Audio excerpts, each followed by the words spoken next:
guys, his other this house. is part 2. Subscribe for this one. Anyways, And then he had I said I was gonna name he was this living with Corey like for a little a while. bow And then that he you rented put a on your house. head. A bow He had that that you stroke. put on your head. And then Sorry. when he had that stroke, he was getting a little bit better. Then A he bow went that to you live put with his on son your now head. in Texas. Because his son was in the army, and when he was stationed at Fort Hood, he ain't stay. He got out.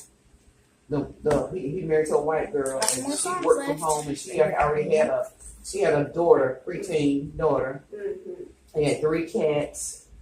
And then she had another baby, which is Wood's other grandson, but his oldest grandson, the one lived in Clarksville. Bookie Boop there. That's the one he used to always be with or whatever. Yeah. And Andy said right now, I'm gonna name this he Pineapple. don't want to have nothing to do with his daddy. Pineapple, He said, pineapple, you know, pineapple. he ain't do my granddaddy, right. Yeah.